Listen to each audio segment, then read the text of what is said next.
కర్ణాటక రాష్ట్రంలోని ధర్మస్థల్ అంటే మంజునాథ్ దేవాలయం దాని పేరు. ఇది దక్షిణ భారతదేశంలో చాలా ప్రసిద్ధిగాంచినటువంటి దేవాలయం. దానికి చరిత్ర ఉంది, కొన్ని 10 సంవత్సరాల చరిత్ర ఉంది. దానికి ట్రస్టీస్ ఉన్నాయి. అదే అందరూ భక్తి భారంతో చివరికి కేరళ నుంచి, తమిళనాడు నుంచి, సౌత్ ఇండియా అంతా బాగా ఎక్కువ వస్తారు. భారతదేశం మొత్తం మీద వస్తున్నారు, కానీ సౌత్ ఇండియా నుంచి ఎక్కువ వస్తుంటారు. అంటే అంత ప్రీతిప్రాప్తమైనటువంటి దేవాలయం, పవిత్ర దేవాలయం నమ్మినటువంటి వాళ్ళంతా అక్కడికి వచ్చి డివోటీగా మారుతా ఉన్నారు. అలాంటి పవిత్ర దేవాలయం ప్రాంతంలో ఇప్పటికి 400 మంది అమ్మాయిలు మాయమైపోయారు, చంపబడ్డారు, రేపు చేయబడ్డారు, రకరకాల పదాలు కనబడకుండా పోయారు. కొన్ని ఇప్పుడు సిట్ ఆధ్వర్యంలో కొన్ని బయటకు వస్తున్నాయి పేర్లు కూడా, కొన్ని సవాళ్ళు బయటకు తీస్తున్నారు. ఇవన్నీ ఇంత పవిత్ర దేవస్థానం ప్రాంతంలో ఒక బలమైన ట్రస్టీ, అది కూడా బలమైన ట్రస్టీ. అది ఎంత బలమైన ట్రస్టీ అంటే గతంలో ఫ్యూడలిజంలో ఎన్నికల్లో పోటీ చేయకుండా ఆపేసేటువంటి శక్తి ఉండేవాళ్ళు. ఇప్పుడు కూడా ఆ ధర్మస్థలి ఆ చుట్టుపక్కల ప్రాంతాల్లో ఎక్కడ కానీ లోకల్ బడి ఎన్నికలు జరగాలంటే పోటీ చేయడానికి వీళ్ళు ఎవరు, వాళ్ళు నామినేట్ చేసేవాళ్ళు ఉంటారు. 1980లో వేదవల్లి అనేటువంటి అమ్మాయి రేప్ చేసి చంపేశారు. దేనికి? వాళ్ళ నాన్న కమ్యూనిస్ట్ సిపిఎం, ఆయన పోటీ చేశాడు. ఆయన్ని పోటీ చేయొద్దని చెప్పేసి ట్రస్టీ పెద్దలే వార్నింగ్ ఇచ్చారు. ఆయన వెనుకుంటూ పోటీ చేశాడు. కాబట్టి ఆయన ఏం చేయలేక కూతురుని రేప్ చేసి చంపేశారు. అంటే 1980లో ఎవిడెన్స్ ఏర్పడింది. ఆ దేవస్థానంలో ఉండే ట్రస్టీలు ధర్మకర్తల మండలి అంటారు వాళ్ళు. ఏం ధర్మం చేశారు? పాపాలు చేసేవాళ్ళు. వాళ్ళ మాట ఎంత చెప్పేసారు, అమ్మాయిని అన్యాయం చంపేశారు. అప్పటి నుంచి ప్రారంభించబడినటువంటి అమ్మాయిల వేట ఇప్పుడు 400 క్వశ్చన్లు లెక్కలు వెళ్ళిపోయినాయి.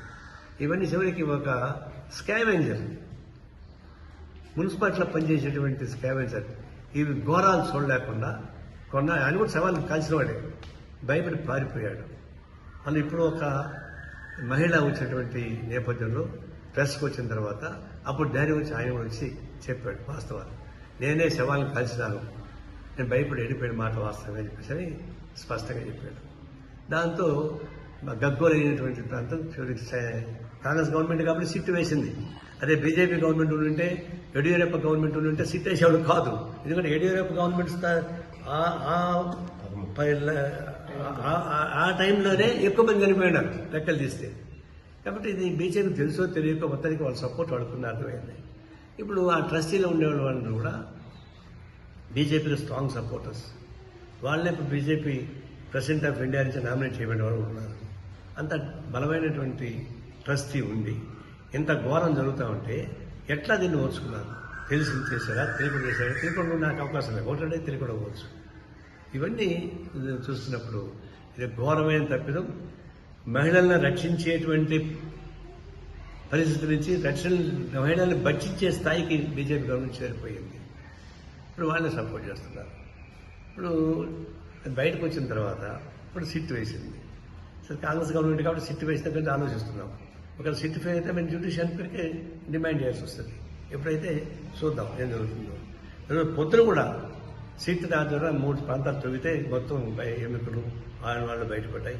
ఐడెంటిఫై చేశారు. ఐడెంటిఫై చేసి కోర్టుకి ఇస్తా ఉన్నారు. ఇంకొక 9 ప్రాంతాలను చేయబోతున్నారు రేపటికి. రోజు తొవ్వే కొద్దీ శవాలు బయటపడుతున్నాయి, గుట్లగా. ఎక్కడ బయటపడుతున్నాయి? శ్మశాన వాటిక కాదు. అది ధర్మస్థల శ్మశాన వాటిక, ధర్మస్థల దేవాలయం నాకు అర్థం కాలేదు. అంటే ఆ ధర్మస్థల దేవాలయం శ్మశాన వాటిక మారిపోయింది. శ్మశాన వాటిక తవ్వుతుంటే ఎముకలు బయటపడతాయి. మన గుడిలో తవ్వుతుంటే ఎముకలు బయటపడుతుంటే ఏమనుకోవాలి దాన్ని? కాబట్టి శ్మశాన వాటిక మార్చేటువంటి చరిత్ర ట్రస్టీకి వస్తే ఆ ట్రస్టీని తక్షణ అరెస్ట్ చేయకుండా ఇంకా మాకు ఆదాయం దొరకలేదు, సాక్ష్యాలు లేవని చెప్పేసి గొల్లిపాట మాట్లాడుతుంది. ట్రస్ట్ వాళ్ళని అరెస్ట్ చేసి లోపలయ్యారు. అతను ఎందుకో తేలుతుంది. ట్రస్ట్ మెంబర్ని తక్షణం అరెస్ట్ చేసి జైల్లో పెట్టాలి. ఈ విచారణ చెప్పేసి ఏర్పాటు చేయాలి. ఇప్పుడేంటంటే మన దీన్ని దేశం మొత్తం మీద ఎన్విరాన్మెంట్ బోర్డ్స్ వచ్చాయి. పెద్ద దేవాలయాలు మొత్తం ఎన్విరాన్మెంట్ జోలికి వెళ్ళిపోయాయి. ఏదో గ్రామాల్లో ఉన్నటువంటి గుళ్ళు, రామాలయాలు అట్లాంటివి మాత్రం సొంతంగా ఉన్నాయి తప్ప మన తనకి బాగా ఉండేటువంటి కూడా ఎన్విరాన్మెంట్స్కి వచ్చేసినాయి. అది ఇప్పుడు సంవత్సరానికి 100-150 కోట్ల రూపాయల ఆదాయం ఉన్నటువంటి ట్రస్ట్ ఇది. తర్వాత 10,000 కోట్ల రూపాయలు డిపాజిట్లు ఉన్నాయి. తర్వాత వాళ్ళకి ఆస్తులు ఉన్నాయి. అంత పెద్ద మొత్తంలో జరిగేటువంటి దేవాలయాన్ని ప్రైవేట్ ఇవ్వడం ఏంటి? దాని తక్షణం ఎండోర్మెంట్ డిపార్ట్మెంట్కి హ్యాండ్ చేయాలి. ఇప్పుడు ట్రస్ట్ బోర్డు సభ్యులను మొత్తం అరెస్ట్ చేసి జైల్లో పెట్టాలి. దీని మీద బీజేపీ వాళ్ళు ఏమంటున్నారు, పుట్టుమని వెళ్తే మూటిపల్లి రాళ్ళేట్టుగా వాళ్ళు ఇక్కడ జరిగేటువంటి ఘోరాలని చెప్పకుండా కేరళ గవర్నమెంట్ ఇక్కడ కుట్రబంతా ఉందని చెప్తున్నారు. కేరళ గవర్నమెంట్ కూడా దీనికి ఏం సంబంధం? ఇక్కడ కేరళ వాళ్ళు వస్తున్నారా? అన్ని ప్రాంతాల నుంచి వస్తున్నారు, కేరళ వాళ్ళు వస్తున్నారు.